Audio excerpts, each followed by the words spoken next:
નમસ્તે. પહેલે તો આભાર આટલી પેશન્સથી સાંભળવા માટે. તો બહુ ટાઈમ ન લેતા ને હું સીધું પ્રેઝન્ટેશનથી સ્ટાર્ટ કરીશ.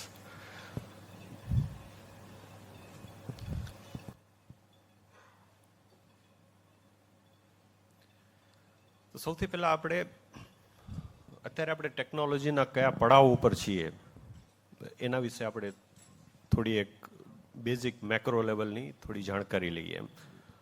આ ચાર્ટ છેલ્લા 1400 વર્ષ જે 1100 વર્ષ જેટલું ચાર્ટ છે આ જે બતાવે છે કે જીડીપી ઉપર ટેકનોલોજીનું કઈ રીતે ઇમ્પેક્ટ થયું છે. જીડીપી બહુ લેમેન લેંગ્વેજમાં આપણે કહીએ GDP most of the times ને બહુ કોમ્પ્લિકેટેડ રીતે જોવાતું હોય છે. જીડીપી એટલે બેઝિકલી કે એક ઇકોનોમીની અંદર બધા જ પ્રકારનું ગુડ્સ અને સર્વિસ કેટલું પ્રોડ્યુસ થાય છે. આપણે બધા ભેગા થઈને ગુડ્સ અને સર્વિસનું ટોટલ એટલે આપણે જેને બહુ બેઝિક રીતે કહીએ કે ટર્નઓવર કેટલું બધા કરીને કરીએ છીએ. તો ટેકનોલોજીનું આપણે જોઈએ તો 1000 એડીથી કરી અને 1500 એડી સુધી જે ગ્રોથ હતું એ સમજો કે $300 બિલિયન લગભગ $550-600 બિલિયન થયું એમ. એટલે લગભગ 500 વર્ષમાં ફક્ત 40% વધારો આવ્યો જીડીપીનો. પછી પ્રિન્ટિંગ પ્રેસની ખોજ થઈ ત્યારથી જે આપણી જીડીપીમાં ગ્રોથ થયું 1500થી કરી અને 1700 સુધી એ લગભગ 3-4 ગણું થયું 300 વર્ષમાં. પછી આવ્યું steam engine. That transformed everything એમ. કારણ કે પહેલાં આપણે બધી હ્યુમન પાવરમાં વાત કરતા હતા, આપણે પછી હોર્સ પાવરમાં વાત કરવા માંડ્યા. જે ફર્સ્ટ ઔદ્યોગિક ક્રાંતિ જેને આપણે કહીએ છીએ જે યુરોપથી ઉદ્ભવી એ ઇન્ડસ્ટ્રી 4.0 હતું. ત્યારથી તમે જોઈ શકો છો કે ચાર્ટ શૂટઅપ થયું એમ. 18th સેન્ચુરી આવતા ને ઇલેક્ટ્રિસિટી આવી એમ. ઇલેક્ટ્રિસિટી પછી આવી છે, પહેલે સ્ટીમ એન્જિન આવ્યા છે. ત્યારથી ઇટ એક્સેલરેટેડ. એટલે ત્યારથી જે છે કે 1800 થી 1900 વચ્ચે 4 ગણું થઈ જીડીપી. જે જીડીપી 500 વર્ષમાં ફક્ત 0.4% વધી હતી એ ફક્ત 1800 થી 1900 વચ્ચે આટલું 4 ગણી થઈ. પણ એનામાં બી બીજી એક બહુ ઇમ્પોર્ટન્ટ વસ્તુ છે સોશિયલ ફેબ્રિક એમ. કે 1.5 લાખ વર્ષ પહેલાં આફ્રિકામાં પહેલી હ્યુમન સેટલમેન્ટ શરૂ થઈ. 1.5 લાખ વર્ષથી કરી અને 1800મી સદી સુધી હ્યુમન પોપ્યુલેશન આખા દુનિયાની 100 કરોડ પહેલી વખત પહોંચી. અને છેલ્લા 100 કરોડ આપણે ફક્ત 17 વર્ષમાં એડ કર્યા છે. એટલે 1.5 લાખ વર્ષ આપણને પહેલા 100 કરોડ કરતાં પોપ્યુલેશન એડ કરતા લાગ્યા અને ફક્ત 17 વર્ષમાં આપણે બીજા 100 કરોડ લોકોને આપણે એડ કર્યા. એ બી ટેકનોલોજીની દેન છે. અત્યારે હરેક ત્રીજો વ્યક્તિ જીવિત છે it is because of antibiotic. અને હજી ત્રીજો વ્યક્તિ જીવિત છે ઇટ્સ બિકોઝ ઓફ વેક્સિન. બે વસ્તુએ આટલી મોટી પોપ્યુલેશન બૂસ્ટ આપી એમ. એટલે ત્યારથી જે 80sમાં થર્ડ ઇન્ડસ્ટ્રીયલ રિવોલ્યુશન શરૂ થયું ઇન્ફોર્મેશન એજથી. એટલે આપણે ઇન્ડસ્ટ્રીઝ સાથે જાણતા છીએ તો આપણે જે ઓટોમેશન આવ્યું એમ એક જ પ્રકારે ઓટોમેટેડ મશીન્સ આવીને માસ પ્રોડક્શન કરવા માંડ્યા. એટલે ત્યારથી આપણે જોઈએ તો ઇટ ઇન્ક્રીઝ કે બાય 20 ટાઈમ્સ એમ. પણ હવે જે ખાસ કરીને 2022-23થી આ બધાને પાછળ મૂકે એટલું મોટું જે રેવોલ્યુશન શરૂ થાય છે એ છે AI, artificial intelligence. This is stone age હતું, બ્રોન્ઝ એજ હતું, પણ 2020થી ઇન્ટેલિજન્સ એજની શરૂઆત થઈ છે. આપણે પોતાને જ ઈજાદ કરી શકીએ છીએ કે જે બ્રેઇન કેમ કામ કરે છે અને બ્રેઇનને જ આપણે એક કમ્પ્યુટરમાં ઢાલી શકીએ છીએ. તો આપણે એના વિશે વાત કરીએ કે આગળ જતાને વોટ ઇઝ એઆઈ એમ. આપણે એઆઈ વિશે બહુ સાંભળીએ છીએ. તો એઆઈ શું છે અને અમે એને કેમ યુઝ કરીએ છીએ એના વિશે આપણે થોડું જાણકારી લઈએ. એના માટે એક બેઝિક એકદમ સિમ્પલ એક્સપેરિમેન્ટ આપણે સમજીએ જે હંમેશ માટે આપણે તમને એઆઈના પઝલને હંમેશ માટે ક્લિયર કરી દેશે. આ છે ગલ્ટન બોર્ડ. આ ગલ્ટન બોર્ડ એટલે કે તમે સમજી લો કે ઉપરથી આપણે એક બોલ ફેંકીએ છીએ અને આ બધી નેલ્સ છે, ખીલીઓ છે. એ બોલ નીચે પડે છે ને નીચે 10 બિન છે ઇક્વલી ડિસ્ટ્રીબ્યુટેડ એમ. તો બોલ ઉપરથી પડે છે અને કયા બોલમાં પડે છે, કયા બિનમાં પડે છે એ આપણે સમજવાનું છે આના.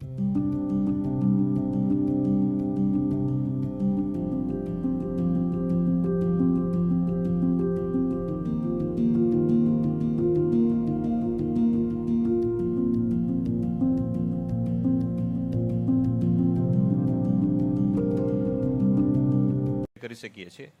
પાછલી સાઈડ લો ને.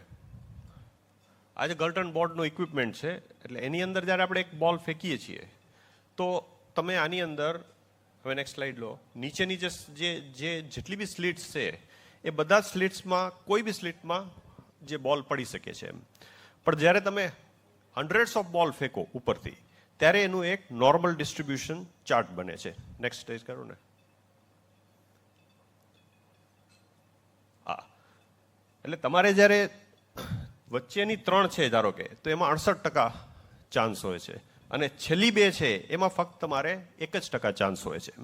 એટલે આ જે છે, આ તમે યુનિવર્સના કોઈ બી ખૂણા ઉપર તમે આ એક્સપેરિમેન્ટ કરો તો હંમેશા તમારે આ નોર્મલાઇઝ ડિસ્ટ્રીબ્યુશન કર્વ જ આવે એમ. તમે ક્યાં બી જાઓ તો તમે ક્યાં બી એને કરો તો આ જે છે એ સંભાવનાઓ, કે આપણું યુનિવર્સ સંભાવનાઓથી બનેલું છે. આપણું બ્રેઇન સંભાવનાને સમજવા માટે બનેલું છે. આપણું બ્રેઇન યસ ને નો ની જેમ કામ નથી કરતો. જે આપણો નોર્મલ ડિજિટલ કોડિંગ છે એ યસ ને નોમાં કામ કરે છે, જ્યારે આપણું બ્રેઇન છે એ સંભાવના ઉપર કામ કરે. આપણે એક વ્યક્તિને એક્સપિરિયન્સ છે અને એક્સપિરિયન્સ નથી. જે એક્સપિરિયન્સ છે ને નથી એ છે કે એના બ્રેઇનની અંદર ગોલ્ટન બોર્ડ પડી ગયું. આપણે કાર ચલાવીએ છીએ તો કેટલો બ્રેક લગાડવાનું, સ્પીડ બ્રેકર આવે ત્યારે એની અંદર એટલું બધું પ્રોબેબિલિટીઝ આવે છે કે જે એક કમ્પ્યુટર માટે પોસિબલ નહોતું પહેલે. પણ હવે એ બધી સંભાવનાઓ, કાર ચલાવીએ છીએ, દિવસના ચલાવીએ છીએ, રાતના ચલાવીએ છીએ, વરસાદમાં ચલાવીએ છીએ, તમામ કારની સ્પીડ કેટલી છે, બ્રેક કેવા છે, આ બધી સંભાવનાઓ આપણું બ્રેઇન પ્રોસેસ કરી શકે છે. પણ કમ્પ્યુટર પ્રોસેસ નહોતો કરી શકતો, કારણ કે એ હરેક વસ્તુને એ પ્રોબેબિલિટી ચાર્ટમાં નહોતો જોતો, એ યસ ને નોમાં જ જોતો હતો. એ ગોલ્ટન બોર્ડ નથી સમજતો. ગોલ્ટન બોર્ડ બેઝિક પ્રોપર્ટી છે યુનિવર્સને ચલાવવાની એમ, જે હવે કમ્પ્યુટર સમજી શકે છે. અને એક નહીં, ગમે એટલી પ્રોબેબિલિટીઝના કોમ્પ્લેક્સ સિસ્ટમને એ સમજી અને ચલાવી શકે છે. તો એનો ઉપયોગ જે છે એ હરેક જગ્યાએ આપણે થાય છે. આ યુએસએના આઈક્યુ સ્ટુડન્ટ્સના આઈક્યુનો ડેટા છે. તમે જોશો એ બી નોર્મલાઇઝ ડિસ્ટ્રીબ્યુશન જ ફોલો કરે. તમે હાઇટ જુઓ, તમે કેન્સરનું અકરન્સ જુઓ, તમે કોઈ પણ પ્રકારનું સ્ટેટિસ્ટિક્સ જોશો યુનિવર્સનું એમ, એ બધું નોર્મલ ડિસ્ટ્રીબ્યુશન ચાર્ટ ફોલો કરે છે. પણ આપણે તે અત્યાર સુધી આપણી પાસે કેપેબિલિટી નથી કે આપણે એને આપણા કમ્પ્યુટરમાં ઢાલી શકીએ. હવે આપણે કરી શકીએ છીએ. આ નિફ્ટીનું ચાર્ટ છે. નિફ્ટી તમામ પ્રકારના ઇન્ડાઇસીસ વર્લ્ડ વાઇડ એ એક નોર્મલ ડિસ્ટ્રીબ્યુશન ચાર્ટ જ ફોલો કરે છે, એક પ્રોબેબિલિટીના એમ. આ છે એ ઓપ્શન્સનું ચાર્ટ છે, જેની સાથે વોલેટિલિટી બી સંકળાયેલી છે, જે અત્યારે વિશાલભાઈ વાત કરતા હતા. એટલે અમે લોકોએ એના મોડલ્સ બનાવ્યા છે કે હવે આપણે એક માર્કેટ જોતા હોઈએ તો માર્કેટની અંદર આટલા બધા પેરામીટર્સ કામ કરતા હોય. મેક્રો ઇકોનોમિક્સ છે કે સેન્ટ્રલ બેન્ક્સ છે, ગવર્મેન્ટ્સ છે, ટેકનોલોજી છે, ચાર્ટ છે. તો આ બધા માટે તમારે અલગથી મોડલ બનાવવા પડે.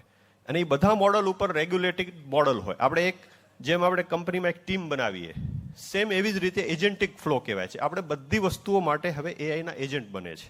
અને હરેક એજન્ટ એ આટલું જ પોર્શન પોતાનું એનાલાઇઝ કરશે કે એક ખાલી ટેકનિકલ ચાર્ટ એનાલાઇઝ કરશે, એક ફક્ત એના ન્યૂઝ જ એનાલાઇઝ કરશે, એ ન્યૂઝ જ વાંચતો રહેશે. એક હ્યુમન થાકી જાય પણ આ ક્યારે નહીં થાકે. એના ઉપર પ્રોબેબિલિટી ચાર્ટ હશે, એટલે એને પાસ્ટ પરફોર્મન્સના તમામ ડેટા આપ્યા છે એના ઉપરથી સમજી જશે કે અત્યારે તમારે શું સિગ્નલ છે એમ. અને એના ઉપરથી આપણે એલ્ગોરિધમ્સ બનાવ્યા છે કે જે ટ્રેડ કરી શકે બેઝિકલી. હવે આપણે નેક્સ્ટ જોઈએ કે ટેકનોલોજી ક્યાં જઈ રહી છે એમ. આપણે કે જેમ કે આ ઓટોનોમસ કાર્સ છે, તો ઓટોનોમસ કાર્સ યુએસમાં ઘણો ટાઈમથી કોશિશ થઈ રહી હતી, પણ એકચ્યુઅલી ચાઇના આગળ નીકળી ગયું. આ જ વર્ષે ચાઇનાની અંદર ઓટોનોમસ ગાડીઓ આવી તો એનું મિનિમમ ફેર છે એ 25% છે કાર્સનું.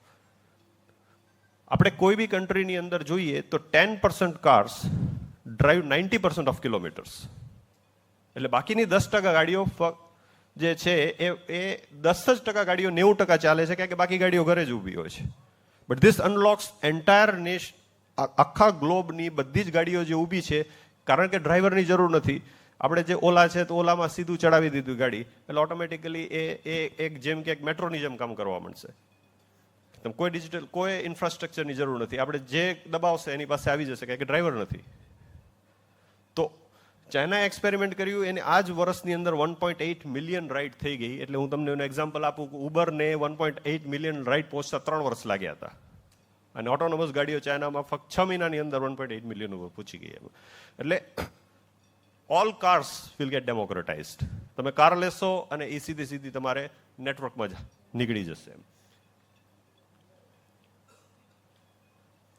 અલ્ફાફોલ્ડ, રાઈટ. આ બાયોલોજી અને મેડિકલ સાયન્સને રૂટથી બદલી કાઢશે એમ. કે એક ડીએનએ, આપણે બધાને ખબર છે કે આપણે ડીએનએથી ચાલીએ છીએ એમ, પણ ડીએનએથી ટ્રાન્સક્રિપ્શન થઈ અને પ્રોટીન બને. અને protein folding is the most complex biology કે જે હ્યુમન્સને સમજવા માટે સૌથી વધારે ડિફિકલ્ટી થતી હતી.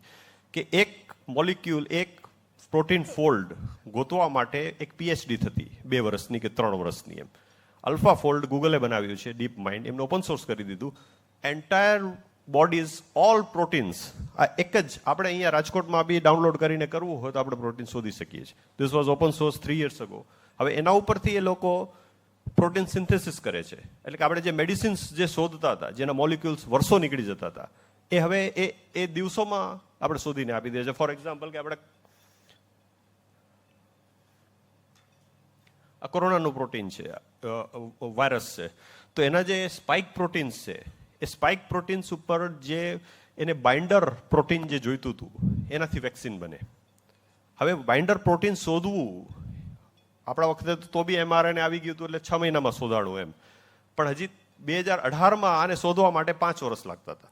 અને હવે ખાલી એ દિવસોની અંદર અલ્ફાફોલ્ડથી શોધાઈ જાય છે. ખાલી 3 વર્ષની અંદર એટલું ફરક પડી ગયું બિકોઝ ઓફ એઆઈ એમ. એટલે બાયોલોજીમાં જે મેડિસિન્સ છે will get transform from root એમ. કે આપણે જે જોઈએ છે કે એનામાં મેસિવ ચેન્જ આવી ગયું ફક્ત 2023થી કે અલ્ફાફોલ્ડ આવવાની પાછળ એમ. એટલે એક વસ્તુ જે અત્યારે એઆઈમાં મિસિંગ છે અને જે આપણે રાજકોટમાં તો સૌથી વધારે એનું ઇમ્પેક્ટ થશે એ છે એમ્બોડીમેન્ટ એમ. અત્યારે આપણે જે બી એઆઈ સાથે વાત કરીએ છીએ એ બધું કમ્પ્યુટરમાં વાત કરીએ છીએ, કે ચેટ જીપીટી છે કે જે છે કે જવાબ આપે છે આપણને એમ. એને એમ્બોડીમેન્ટ નથી. એમ્બોડીમેન્ટ ઇન ધ સેન્સ કે જે જનરેટિવ એઆઈના પ્રિન્સિપલ ઉપર ચેટ જીપીટી ચાલે છે એ હજી રોબોટ્સ સુધી નથી આવતું, કારણ કે રોબોટ્સ હજી ક્લાસિકલ પ્રોગ્રામિંગથી થાય છે એમ.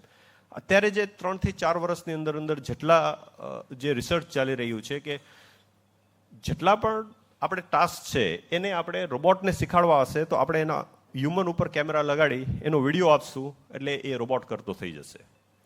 યુનિટ્રી કરીને એક કંપની છે, એને લાસ્ટ મંથ જ લોન્ચ કર્યું એક રોબોટ, $16,000 છે. એટલે ઇટ કેન ઇઝીલી રિપ્લેસ. આપણે ઇન્ડિયામાં થોડું ટાઈમ લાગશે, યુએસમાં ને ત્યાં તો વેજીસ જ એટલા બધા છે કે it will start replacing humans on floor, જે એમ્બોડીમેન્ટ આવવાનું છે. અને ઇન્ડસ્ટ્રી, મેન્યુફેક્ચરિંગ, જેને ઇન્ડસ્ટ્રી 4.0 કહીએ છીએ આપણે, it will get transform in every form એમ. કે મેન્યુફેક્ચરિંગ જે છે એ બધું રોબોટ લઈ લેશે બહુ મેસિવ સ્કેલ ઉપર એમ, એમ્બોડીમેન્ટ આવતા ને. Entertainment, right.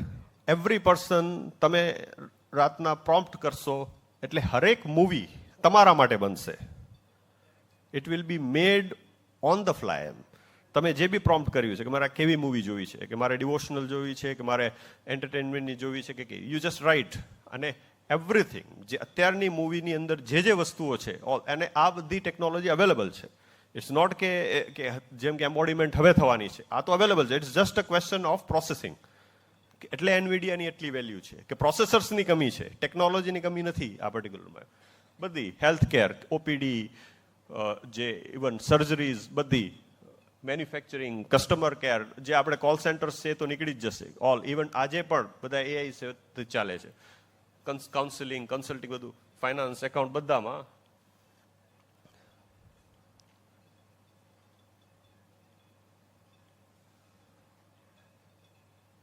તો આ બધામાં વેર યુએસએ સ્ટેન્ડ્સ એમ, કે શું કામ યુએસએ ઇમ્પોર્ટન્ટ છે. કે ઇન્ડિયાની અંદર આપણે જેટલી બી ટેકનોલોજી કંપની આપણે કહીએ છીએ, they have done phenomenal job એમ. આટલું એમ્પ્લોયમેન્ટ આપ્યું, આટલા ફોરેન રિઝર્વ્સ આપણા ક્રિએટ થયા, nothing to take away from them. પણ એ એકચ્યુઅલી ટેકનોલોજી કંપની નથી એમ.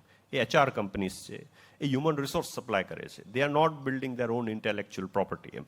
એટલે આપણે they are betting on wage arbitrage એમ. કે આપણે ઇન્ડિયાની અંદર ટેલેન્ટ સસ્તી અવેલેબલ છે, ત્યાં એ લોકો રૂપીમાં આપીને ડોલરમાં એ લોકો કમાય છે બેઝિકલી એમ. એટલે આપણે જોઈએ તો ધીસ ઇઝ નેસ્ડેક 100. હવે નેસ્ડેકનું 100નું પર યરનું પ્રોફિટ ઇઝ $3.2 trillion. એટલે આપણે આખા વર્ષની અંદર એક વ્યક્તિ જેટલું બી ગુડ્સ ને સર્વિસ પ્રોડ્યુસ કરે છે 3.8 છે, અને ફક્ત નેસ્ડેકની 100 કંપનીઓનું profit is 3.2. And this is entirely through technology એમ. આપણે આ જે બધું રિવોલ્યુશન જોઈએ છે, જે 4th ઇન્ડસ્ટ્રીયલ રિવોલ્યુશન, કે જે ફક્ત 300 બિલિયનની જીડીપી હતી એમાંથી 100 ટ્રિલિયનની થઈ ગઈ. That 100 trillions GDP is entirely driven by Nasdaq. એટલે 43% છે ને આપણે 5% છીએ. એટલે when we are not diversifying, right, we are missing on to this. ઇન્ડિયાની અંદર ગ્રોથ છે, demographics is in favour, everything is in favour, પણ ટેકનોલોજી નથી. એટલે આપણે જે અત્યારે જે ચર્ચાઓ કરી એ બધાની જાયન્ટ્સ એ યુએસથી જ બનશે, ઇન્ડિયામાંથી નહીં બની શકે, હજી બી 10 વર્ષ નહીં બની શકે. We don't have capital. અને કેપિટલ એમની પાસે શું કામ છે? આપણે એની બી ચર્ચા કરીએ કે આ વ્યક્તિને બહુ ઓછા લોકો ઇન્ડિયામાં ઓળખતા હશે, but જેરમ પવાલ, he is the governor of Federal Reserve. He is the most powerful person in the world. Trump, Biden, Modi સાહેબ આની નજીક બી ના આવે. ટ્રમ્પ એમ કહી દે કે હું નોર્થ કોરિયાઓને નિયુક્ત કરી દઈશ, માર્કેટ 2-3% ઉપર નીચે થાય અને પછી એ યુઝ ટુ થઈ જાય. આમની સ્પીચમાં એ ખાલી એક વર્ડ, ખાલી સિમેટ્રિક બી એડ કરી દે તો 10-15 દેશોને IMF પાસે જવું પડે. આમનો બાય મંથલી સ્ટેટમેન્ટ હોય જે એમની વેબસાઇટ ઉપર રિલીઝ થાય છે. તો સિંગાપુર, મતલબ યુએસની વેબસાઇટ ઉપર રિલીઝ થાય છે. સિંગાપુરના બ્રોકિંગ એસોસિએશને યુએસને લેટર લખ્યું હતું કે તમે આ જે લેટર જે તમે અપલોડ કરો છો, that should be adjusted for speed of time, speed of light. કે અમને જે સિંગાપુરમાં સ્પીડ ઓફ લાઇટથી જેની ઇન્ફોર્મેશન મળે છે લેટ મળે છે, એટલે યુએસના ટ્રેડરને એડવાન્ટેજ છે કે ફેડરલ રિઝર્વના સ્ટેટમેન્ટને જલ્દી વાંચી લે છે. એટલી ઇમ્પોર્ટન્સ છે આ વ્યક્તિની. તો શું કામ છે એ આપણે નેક્સ્ટ ચાર્ટથી જોઈએ કે 2020માં જ્યારે માર્ચમાં કોરોના પીક ઉપર પહોંચ્યું તો જેરમ પવાલે 7 દિવસની અંદર $7 ટ્રિલિયન પોતાની ઇકોનોમીમાં ઇન્ફ્યુઝ કરવાનું એમને અનાઉન્સ કર્યું. એટલે જનરલી ટ્રિલિયન્સમાં જઈએ એટલે આપણે કારણ કે રિલેટ ન કરી શકતા હોય, હું તમને એનું ફિગર કહું કે ટ્રિલિયન્સમાં શું હોય. 2020 માર્ચમાં ઇન્ડિયાની બેન્કિંગ સિસ્ટમ કે એની અંદર current account, saving account, fix deposit, individual, corporate, government, state government, boards, બધું. એટલે Indian total bank accounts of all kinds, total deposits of all kinds A $2.5 trillion હતી. અને આને 7 દિવસની અંદર જેરમ પવાલે એમને $7 ટ્રિલિયન ઇન્ફ્યુઝ 7 મહિનાની અંદર કરવાનું અનાઉન્સ કર્યું.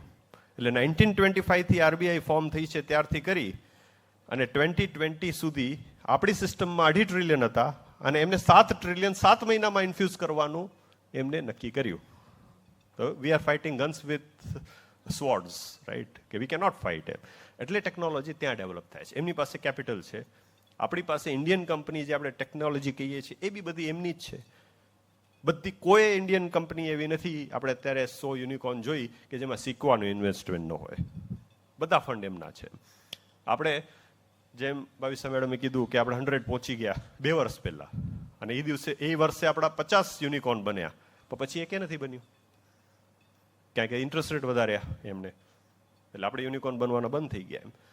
એટલે US is the mother market એમ, અને આપણે એટલે એના ઉપર ફોકસ કરીએ છીએ. And technology is the way, કે બધી જગ્યાએ બધી વસ્તુઓને ટેકનોલોજી અને એઆઈ રિપ્લેસ કરશે. It's not doomsday, plus minus બધું છે, but this is the future એમ, જેને આપણે એવોર્ડ નહીં કરી શકીએ. Right, so this is what we wanted to say, કે શું કામ ડાયવર્સિફાઈ કરવું જરૂરી છે અને ટેકનોલોજી ક્યાં જઈ રહી છે આજના એરામાં. Thank you.